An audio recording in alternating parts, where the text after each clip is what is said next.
versículo 5, versículo 1 ao versículo 11, melhor dizendo, capítulo 5, versículo 1 ao versículo 11. O versículo 1 e versículo 2 diz: Justificados, pois, mediante a fé, temos paz com Deus por meio do nosso Senhor Jesus Cristo, pelo qual obtivemos também acesso pela fé a esta graça na qual estamos firmes. Nos gloriamos na esperança da glória de Deus. Nos gloriamos na esperança da glória de Deus. Muitas verdades são ditas no versículo 1 e versículo 2 de Romanos 5. São, agora, dentro ainda desse tema da justificação, são 4 benefícios da justificação. Ele apresenta esses 4 benefícios. Perceba que no versículo 3 ele diz: e não somente isto. E ele passa a refletir sobre como nós podemos tirar lições da justificação diante de tribulações da vida. E perceba o versículo 11. E não apenas isto. A mesma expressão se repete. E ele volta a falar sobre os benefícios da justificação. Então, naturalmente, o apóstolo Paulo está dividindo esses 2 primeiros versículos no primeiro bloco, em que ele está falando sobre benefícios. Versículo 3 ao versículo 10, ele apresenta uma nova seção, quando ele vai falar sobre elementos que envolvem tribulação. E o versículo 11, ele vai trazer uma nova abordagem, mas ele volta ao tema do verso 1 e verso 2, quando ele tem esse marcador de divisão do texto, e não apenas isso, novamente, ele apresenta isso. Nós vamos caminhar nesse texto, olhando esses aspectos que são apresentados pelo apóstolo Paulo. Então, versículo 1 e versículo 2, nós temos 4 benefícios da justificação. Nós somos justificados, perceba que a argumentação foi demasiada no final do capítulo 3, versículo 21 ao versículo 31. E em todo o capítulo 4, com vários textos do Antigo Testamento que falam como nós devemos ler os textos de Gênesis, como nós devemos ler a salvação de Abraão, a salvação de Davi, Gênesis 17, Gênesis 12, Gênesis 15, Salmo 32, foram os textos que foram abordados no capítulo 4, e ele já está fundamentado essa verdade da justificação pela fé, ao ponto dele chegar no capítulo 5 e ele dizer: justificados, pois, mediante a fé. Ou seja, isso é um assunto já superado, já foi argumentado, já foi suficientemente provado que a justificação é pela fé. Agora, o que é que essa verdade me leva? Me leva a tirar quais implicações para a minha vida? Que verdades nós devemos concluir a partir dessa verdade da justificação pela fé? Justificados, pois, mediante a fé, temos paz com Deus, por meio do Senhor Jesus Cristo, pelo qual obtivemos também acesso pela fé. A verdade, meus irmãos, que a Bíblia, que a humanidade hoje teima em falar, em apresentar, não concebe essa ideia, que é exatamente o tema principal da Páscoa.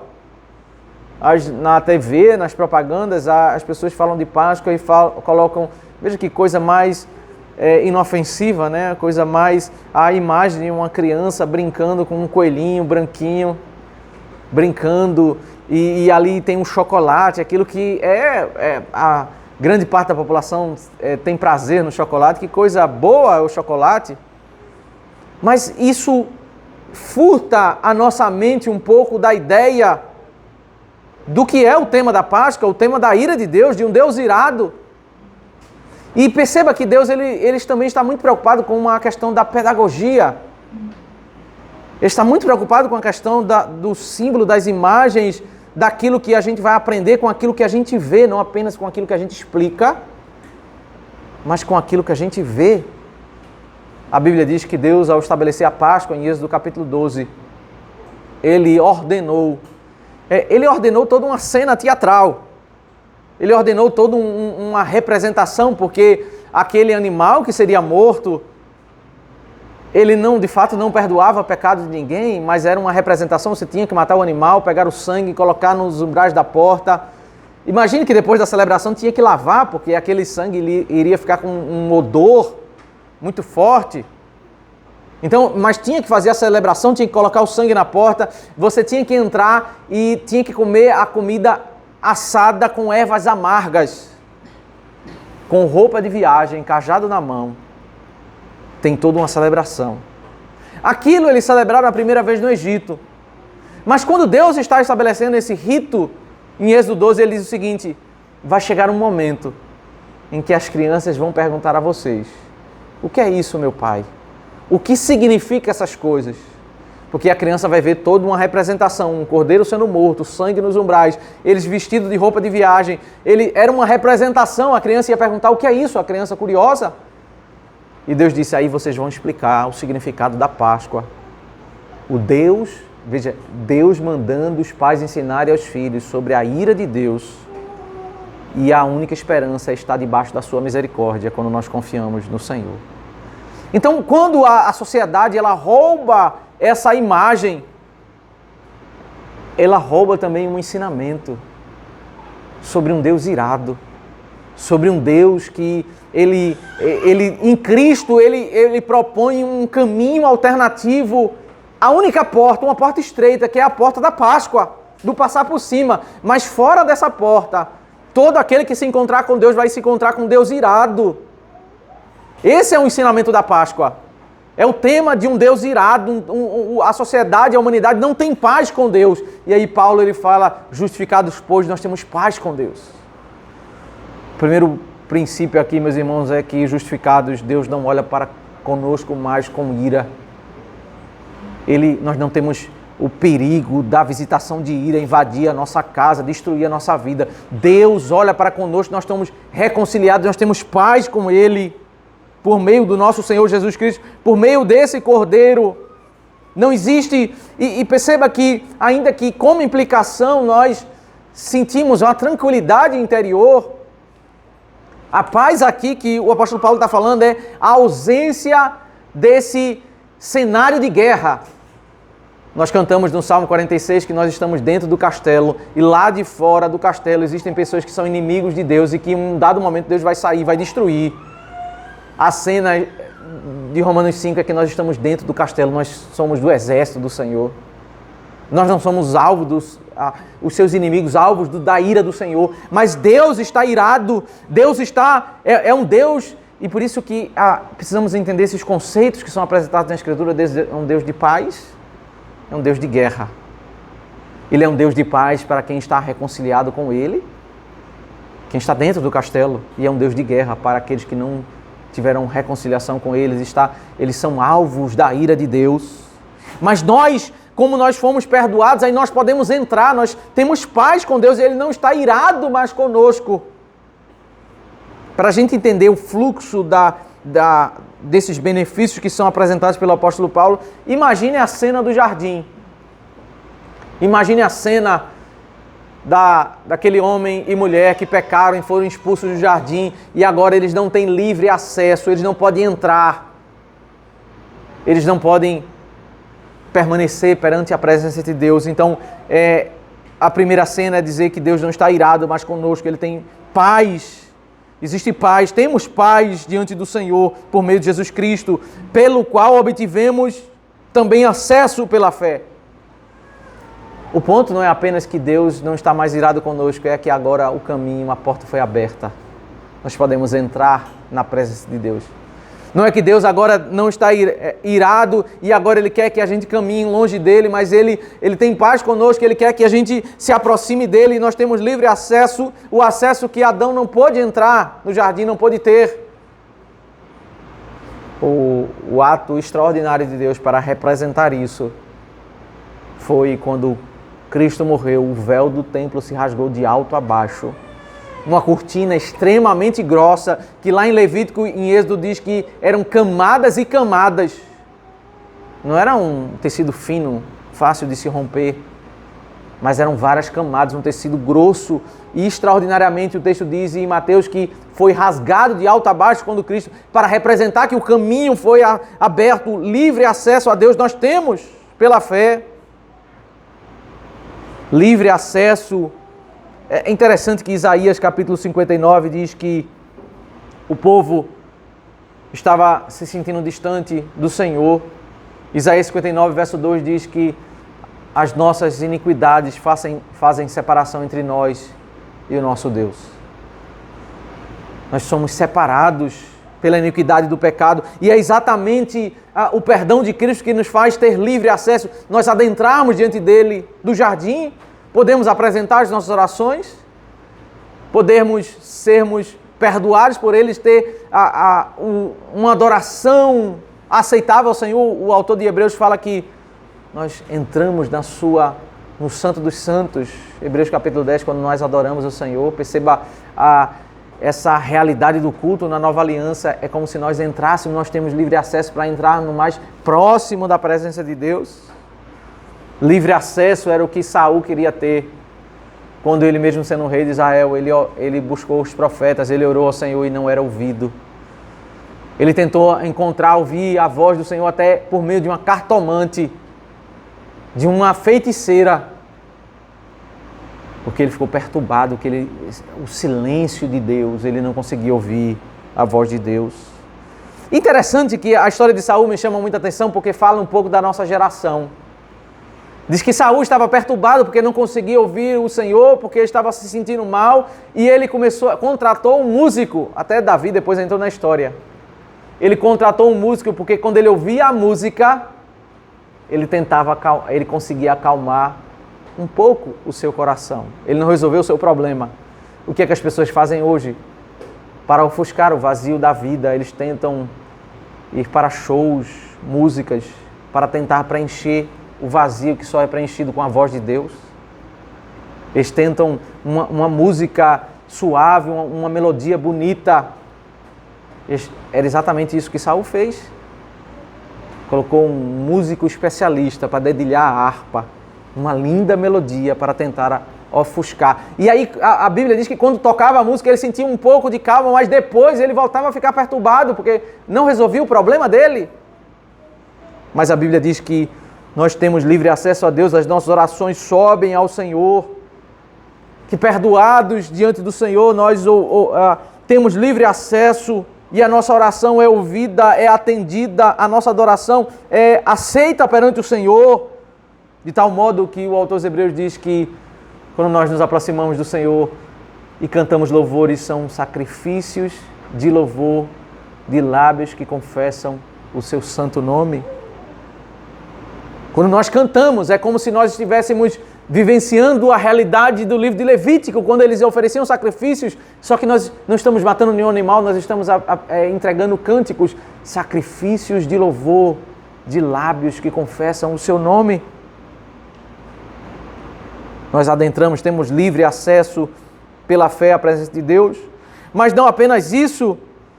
O Senhor não está irado, o Senhor agora abriu as portas para nós entrarmos, mas Ele diz um outro benefício, versículo 2, a esta graça na qual estamos firmes. Deus não está mais irado, Deus não mais nos rejeita, Ele abre o acesso e agora Ele diz, nós agora estamos fincados dentro desse jardim, não existe mais o perigo de nós sermos apartados do jardim, desse livre acesso. O que nós ganhamos em Cristo não é algo perecível, não é uma salvação que se perde.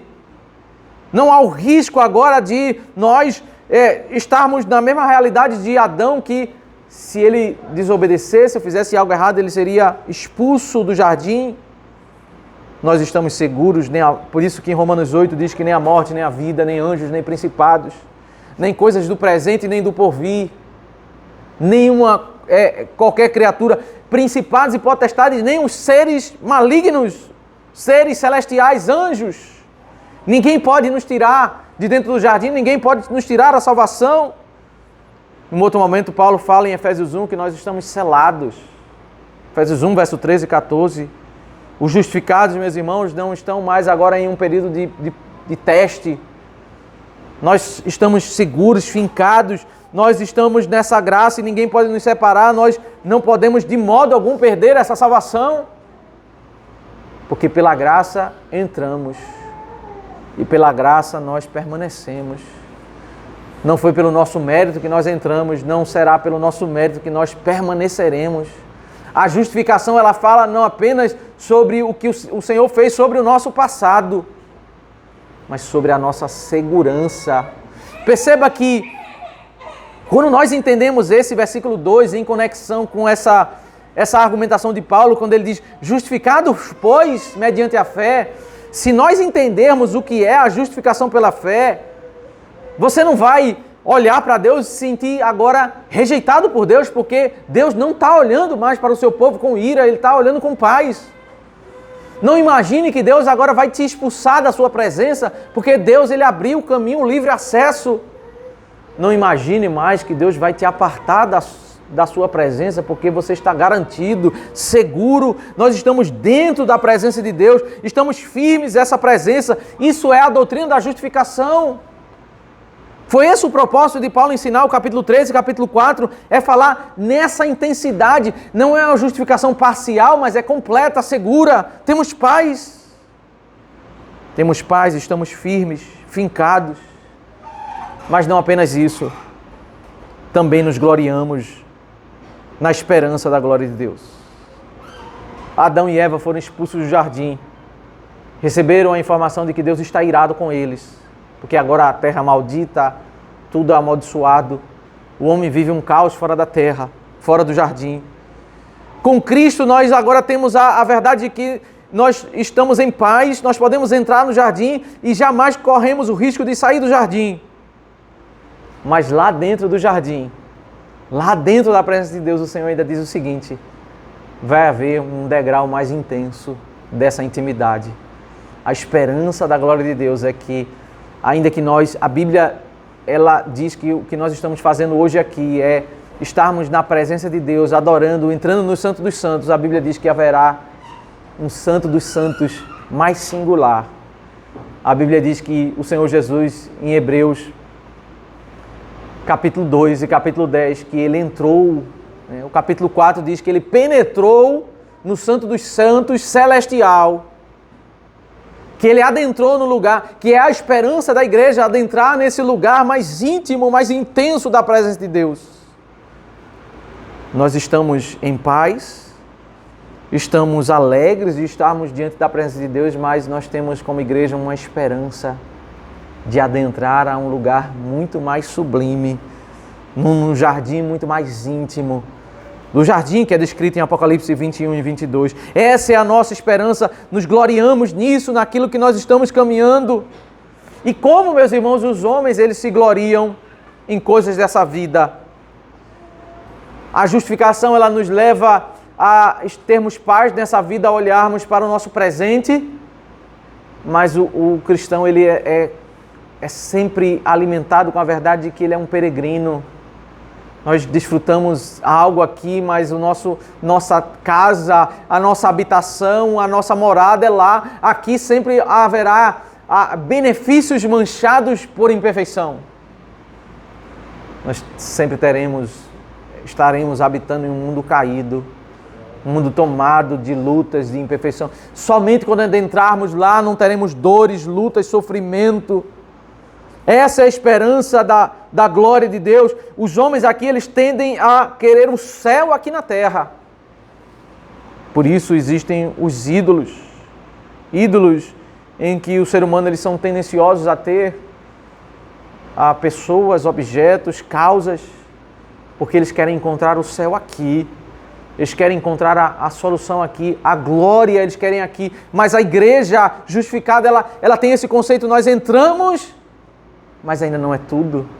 Nós olhamos para a glória, para aquele jardim, aquele ato final onde nós usufruiremos da glória de Deus. Entrar no jardim, ter um Deus que nos ama, um Deus que tem paz para conosco, saber que nós não podemos ser expulsos e ainda sabemos que nós vamos entrar em um degrau mais sublime. Essa lista de benefícios é de fato o que é a doutrina da justificação. Mas agora Paulo faz uma transição. E não apenas isto.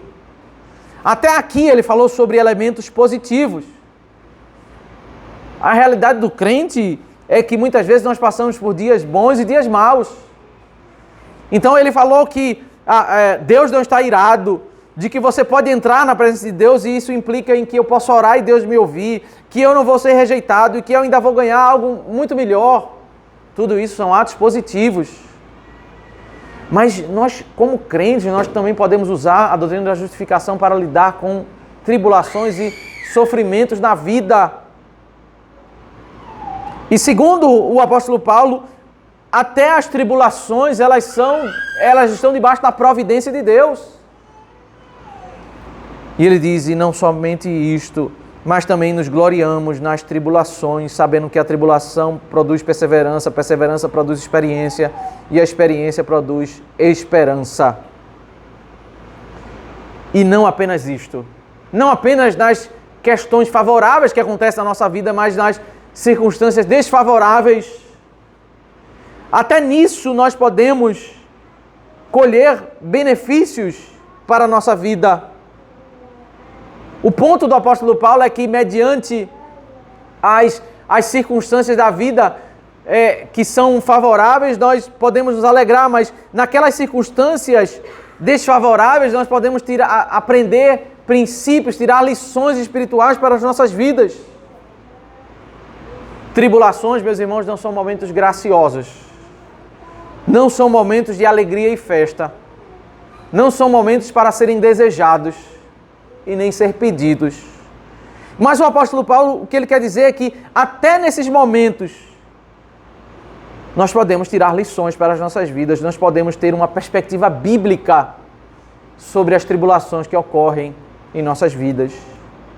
Podemos nos gloriar no sentido de que nós podemos encontrar nessas circunstâncias lições, aprendizado e lições espirituais que nós podemos tirar, aprender. Porque aí ele vem com essa tríade, né? Porque a circunstância da tribulação, ela faz a gente entrar nessa tríade de perseverança, experiência e esperança. O servo de Deus, ao passar pela tribulação, ele é movido. A dor nos faz a orar mais, a perseverar mais, a buscar o Senhor mais em oração, a suplicar. Quantas vezes nós nos esquecemos de orar? Nós somos poucos diligentes na oração. E na hora em que nós estamos com um parente com um câncer terminal, com uma causa muito difícil na nossa vida, nós somos como que movidos a parar a correria da vida e orarmos, a perseverarmos mais. Porque nós somos como que inclinados a tirar um pouco os olhos daquelas outras circunstâncias que pareciam de tão grande valor, mas que diante desse outro problema que apareceu, elas são coisas secundárias. Nós começamos a ver a importância de parar e perseverar diante do Senhor e buscar um Senhor resposta. Nós paramos para perseverar, nós buscamos, nós intensificamos, às vezes passamos a noite orando, diante de um cenário que parece terrível. Quando nós temos o que fazer, e tem uma ilustração muito interessante que geralmente se conta sobre isso, é que há 20, 30 anos atrás, quando uma mãe, ela tinha um jovem que saía para alguma atividade à noite, naquela época não havia telefone celular, 40 anos atrás, 50 anos atrás, aí ela não tinha como se comunicar, o jovem ia para uma atividade, que seja na igreja, que seja na escola, e saía depois do almoço e iria voltar umas 9 horas da noite, ela não tinha como se comunicar, não havia um telefone, então ela orava. Ela orava ao Senhor até que o seu filho voltasse, aquilo ali, ela só ficava realmente, ela parava de perseverar naquilo quando o filho voltava. Aí hoje em dia o filho vai para a escola, vai sair com os amigos, ela telefona. Porque agora ela tem informação. Então, a dificuldade de ela não ter a comunicação fez ela perseverar mais. E como a gente tem livre acesso a resolver com as nossas próprias mãos, a gente deixa de orar. A tribulação, ela faz com que a gente chegue um momento de a gente não ter como resolver. A gente tem que orar. E ainda que não é algo que deve ser desejado, nós vamos sempre orar pedindo a bênção, a graça, o favor. Ninguém vai orar para ficar doente, ninguém vai orar por ter um problema na vida. Mas nessa circunstância, Deus, ele como que nos move a perseverarmos. Perseverarmos na oração, perseverarmos na confiança nele. E isso inevitavelmente vai nos dar experiência. Isso vai nos dar experiência. Porque algo que vai acontecer, meus irmãos, inevitavelmente, é que em vários casos distintos, cada um com sua história, é que as histórias de dores na nossa vida, elas sempre vão ser conduzidas a nós aprendermos como Deus ele vai nos conduzir a passar pelos desertos da vida e nós termos experiências positivas. A gente vai passar por dias em que parece que não tem solução e a gente vai ver que Deus ele vai resolver aquele problema. E a gente vai ter uma experiência com Deus, a gente vai ter a experiência da intervenção de Deus, da dádiva de Deus, ainda que vai se passar. Abraão passou 25 anos. O povo de Israel passou 40 anos no deserto. A vida de Davi, que passou anos na montanha, todos eles tiveram dias difíceis, mas até o momento em que Deus tirou eles dos dias difíceis e deu a dádiva. Tiveram dores, mas eles tiveram experiência. Que no final das contas Deus ele derrama o seu favor, derrama a sua graça sobre o seu povo.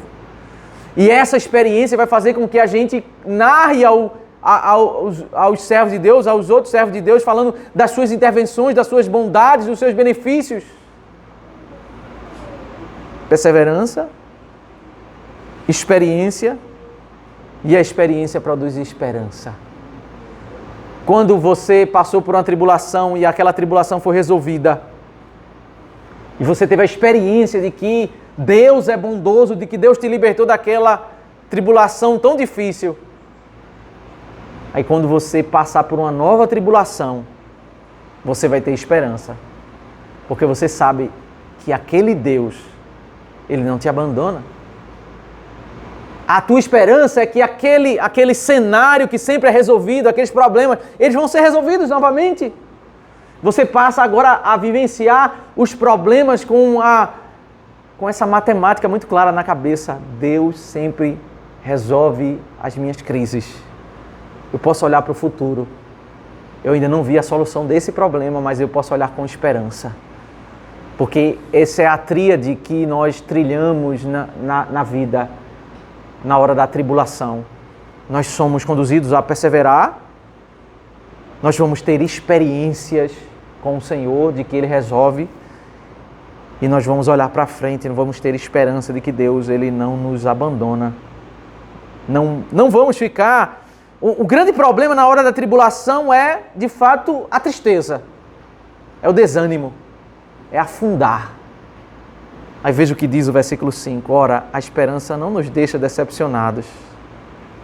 Sabe a noiva que está esperando o noivo chegar para o casamento, ela toda feliz e aí o noivo não vem. A esperança dela, aquele ponto de grande expectativa de alegria, ela se torna uma tragédia. A esperança tem essas duas facetas, né? Porque quando você cria uma expectativa muito grande sobre algo e aquilo não vem, aquilo se torna uma causa do desânimo. Você se afunda, né? Você fica profundamente frustrado. Mas quando nós esperamos em Deus, não podemos temer, nós não vamos ficar decepcionados. Ele está falando da tribulação.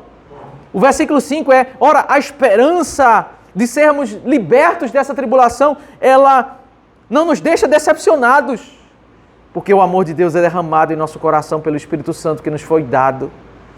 Ele está falando desse momento em que até que você não resolveu a tribulação, você está esperando a solução da tribulação, você está agora com esperança. Não fique preocupado com se decepcionar com Deus, que você não vai se decepcionar com Deus.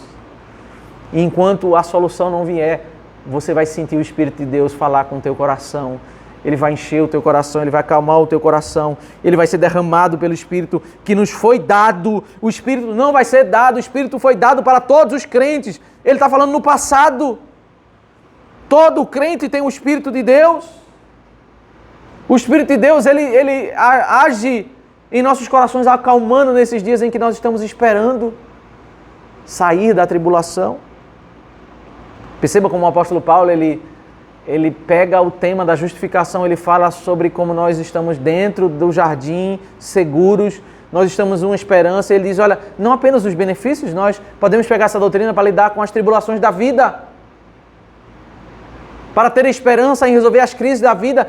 Nós vamos trilhar esse caminho. E qual de nós não trilhou esse caminho? Perseverança, experiência, esperança. Nós passamos por dias em que parece que vai ser o caos, nada vai se resolver, a gente ora mais, a gente busca mais, aí Deus resolve. A gente tem experiência, né? Tem experiência e a gente caminha com esperança para toda vez que a gente passar novamente por uma tribulação, a gente saber que Deus sempre vai cuidar conosco e Deus sempre vai agir e a gente aprendeu. É algo que a gente quer voltar a vivenciar? Não. Mas a gente pode olhar para a tribulação, para o passado e dizer, eu aprendi com isso. Deus me ensinou, Deus me fez olhar com perspectiva bíblica ao passar por isso. O amor de Deus, meus irmãos, é derramado em nossos corações e Ele vai nos acalmando. Ele faz uma ilustração, verso 6 ao verso 10, para tentar exemplificar isso. É uma ilustração. Porque Cristo, quando nós ainda éramos fracos, morreu a seu tempo pelos ímpios. Ele usa sinônimo, fraco e ímpio. Ele está falando da gente. Cristo morreu por nós, olhando para nós, e quem nós éramos diante dele? Nós éramos fracos. Nós éramos ímpios. E aí esse conceito ele vai tentar ilustrar aqui a partir do verso 7, quando ele diz, dificilmente alguém morreria por um justo. Embora por uma pessoa boa, alguém talvez tenha coragem para morrer. Ele está usando esses dois adjetivos, a pessoa justa e a pessoa boa, no sentido popular. Imagine você chegar no trabalho, você tendo que bater o ponto, e aí você chega 2 minutos atrasados. E se você chegar atrasado, você vai ter desconto na sua folha. Seu orçamento já está apertado.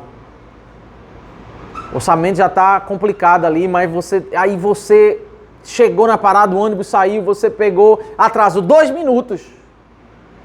Não vai afetar a sua produtividade no trabalho. 2 minutos não vai mudar nada.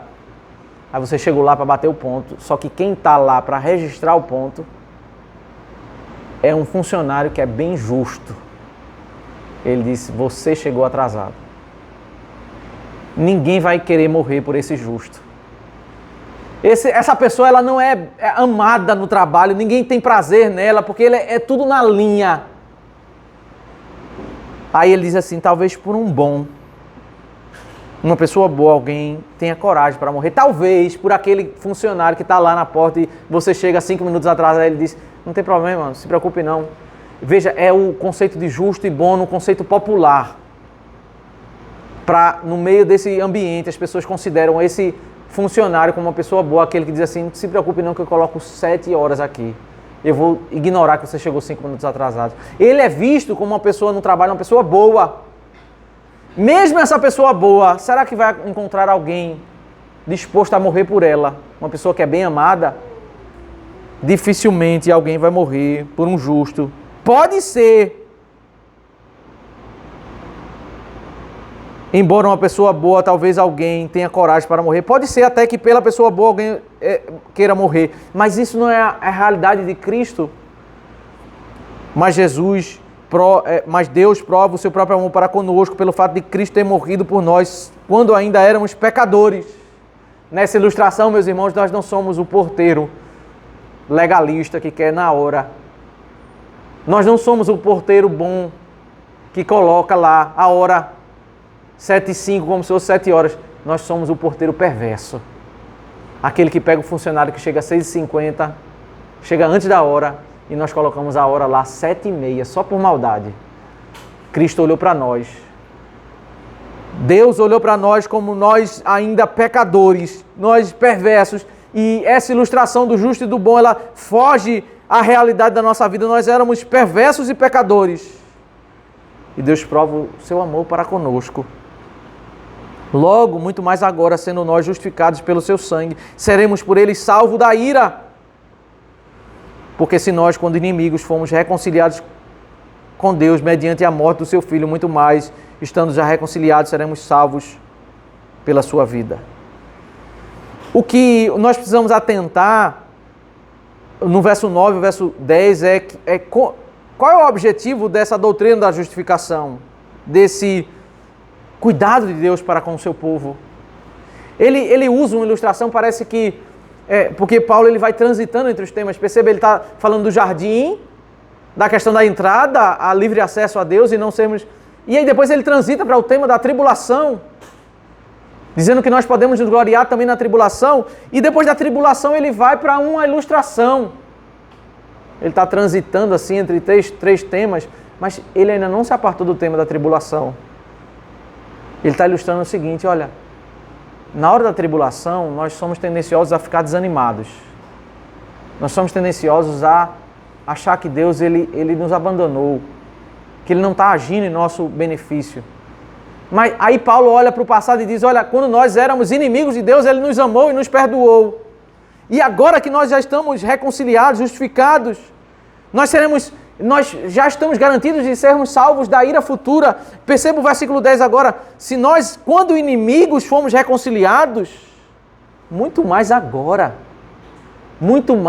é o cuidado de Deus, é o amor de Deus, é a proteção de Deus, é o guiar de Deus hoje. Então, para nós, diante de uma circunstância de tribulação, nós podemos usar o versículo 10 nessa comparação e dizermos, olha, se Deus nos perdoou quando nós éramos o porteiro perverso, se Deus nos amou quando nós éramos aqueles provocadores da sua ira, imagine agora que a gente está já dentro do jardim. O cuidado dele é impressionante. Nós fomos reconciliados, estamos já reconciliados, seremos salvos pela sua vida. Nós seremos protegidos agora, protegidos no futuro. Deus agora está nos cuidando. E Deus ele nos faz passar por essa tríade, que é a tríade que todos nós vamos passar, da tribulação, porque Ele vai nos enriquecendo espiritualmente, vai nos dando experiências. Ele vai nos fazendo amadurecer ao conhecer o amor dele, ao conhecer, passar por experiências. Experiências, elas não são de fato, meus irmãos, adquiridas com leitura. A experiência é exatamente algo que nós vivenciamos. E a tribulação, ela faz isso. A tribulação, ela faz nós sentirmos, né, entrarmos dentro do cenário de uma luta e nós temos que confiar em Deus, temos que descansar no Senhor. E aí ele chega no versículo 11, ele volta a falar, e não apenas isso. Ele volta ao tema do benefício da justificação. Agora ele termina o tema da tribulação e diz, e não apenas isso, mas também nos gloriamos em Deus por meio de nosso Senhor Jesus Cristo, mediante o qual recebemos agora a reconciliação. O tema da reconciliação é o tema... Não é que simplesmente Ele deixou a gente entrar na presença dEle, é que agora todo o passado foi superado, nós estamos reconciliados, é como se nós pudéssemos assentar à mesa. Nós não vamos aguardar a vinda de Cristo para termos os nossos problemas resolvidos com Deus, eles já foram resolvidos, nós sentamos à mesa para comer e celebrar pouco antes do culto. A mesa, ela representa exatamente essa reconciliação com Deus. Nós podemos ter o privilégio de sentarmos à mesa e comer com Ele. O texto que muitas vezes é usado de Apocalipse para falar sobre salvação, Apocalipse que diz, eis que estou à porta e bato, o Senhor falando. As 7 cartas são cartas escritas para a igreja, então é o Senhor falando para a igreja, não é um texto falando sobre salvação. A ilustração é como se o Senhor fosse um viajante e Ele está batendo na porta da sua casa e dentro da casa tem crentes. Pode haver crentes rebeldes, de corações duros, porque eles estão se apartando dos caminhos do Senhor, ou pode haver crentes que têm prazer em andar em comunhão com o Senhor. O Senhor diz, eis que estou à porta e bato. Se você abrir a porta, você é um crente que quer andar em comunhão com Deus, você vai deixar o Senhor entrar para sentar-se à mesa e você ter uma refeição maravilhosa com Ele. Esse é o simbolismo da reconciliação, o sentar-se à mesa. andar em comunhão íntima com Deus. Nós, pela justificação, meus irmãos, nós temos esse tesouro que é o tesouro da intimidade com Deus. É por meio da justificação que nós podemos sentar à mesa, ouvir a sua voz, nos alimentarmos com a sua presença, confessarmos os nossos pecados e ouvirmos sem termos medo de sermos recriminados. Perceba que algumas pessoas, alguns filmes, a gente vê aqueles filmes que narram a história de Cristo, né? Certa vez eu vi um filme que retratava os 12 apóstolos andando com Cristo, né? Ele fazendo milagres e aí Pedro pegava uma pedra e jogava em Jesus e ficava aquela brincadeira e tal. Como que seriam as cenas desses eventos que não são narrados na Bíblia? Será que como é que eles lidavam com o Senhor? Me parece que essas cenas não refletem muito bem a realidade do evento, né? Porque tem alguns trechos bíblicos que mostram como eles eram cautelosos ao estar na presença do Senhor. Diz que na ceia eles queriam fazer uma pergunta e ninguém tinha coragem de fazer a pergunta, até que eles chegam no ouvido de João e dizem assim: pergunta a ele, quem é esse que ele está falando? O Senhor ressurreto volta, aparece, Pedro está pescando, e aí Pedro estava como que despido, certamente ele tinha tirado como que a camisa. O Senhor apareceu e ele ficou envergonhado de estar sem a camisa diante do Senhor, e ele pula na água. Perceba que a relação que eles tinham com o Senhor não era a relação de como se estivesse com uma pessoa qualquer. Eles tinham essa ideia de que eles estavam com Deus, diante do Deus eterno, né? E a Bíblia diz que a justificação nos faz nós, não é que nós temos irreverência, mas nós adentramos na presença do Senhor sem o medo de sermos rejeitados. Quando a gente se assenta à mesa com uma pessoa, a gente sente prazer de estar diante dessa pessoa, a gente tem comunhão com ela. É exatamente isso que é o versículo 11, a doutrina da reconciliação. Nós, justificados, nós estamos na presença do Senhor. Essa doutrina, meus irmãos, ela tira para nós algumas lições.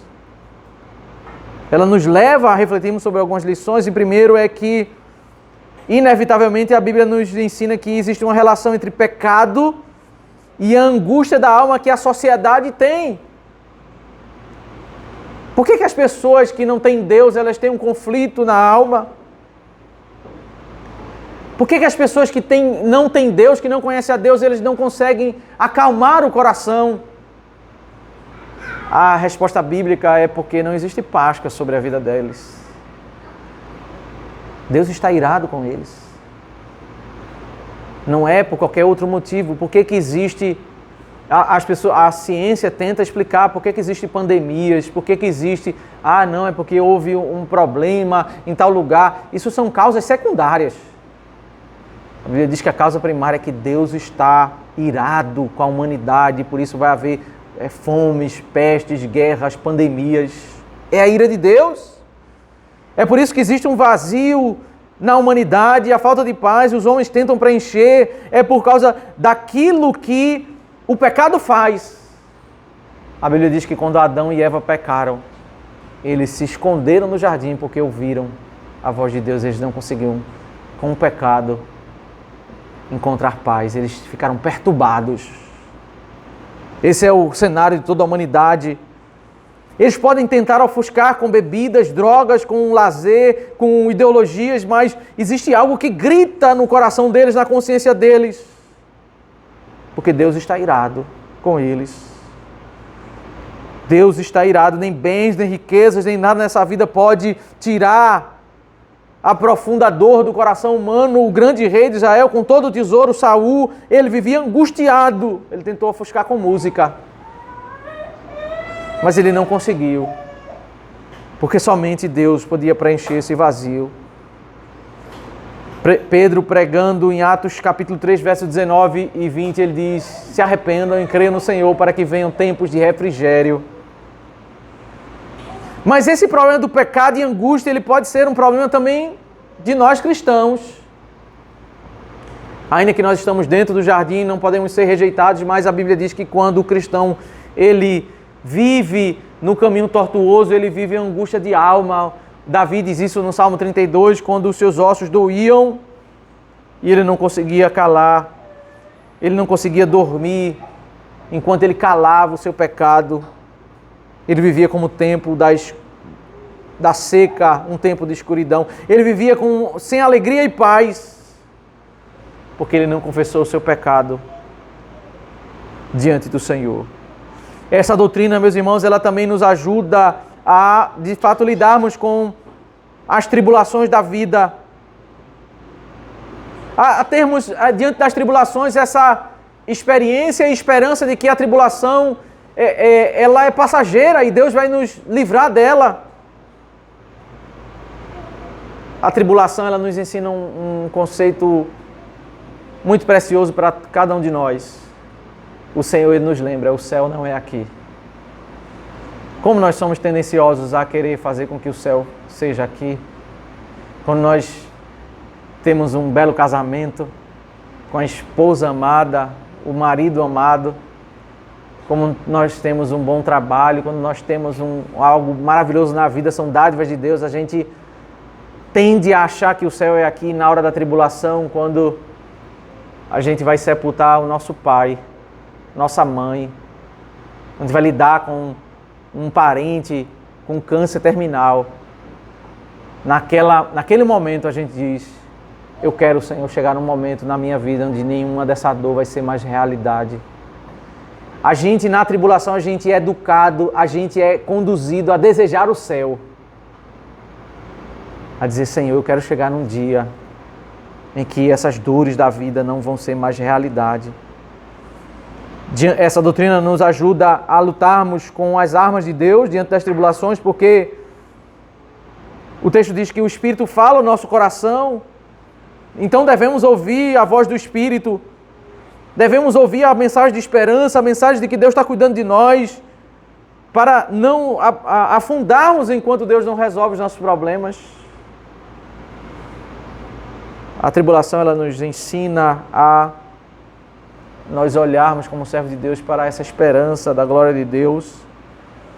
Devemos certamente sofrer e chorar diante da tribulação, mas não superdimensionarmos ela para não deixarmos nos afundar, mas confiarmos que Deus é um Deus de paz, um Deus de amor, um Deus de graça, um Deus que nos conduz em triunfo. Isso acontece comigo, acontece com você, acontece com todo mundo. Uma hora você vai estar sendo consolado diante de uma tribulação, e uma outra hora você vai estar consolando. Aquela sua experiência vai ser instrumento para agora abençoar outra vida. E assim é a comunhão dos santos, nós vamos sendo conduzidos para a glória do Senhor. Que o Senhor Deus nos abençoe. Vamos orar.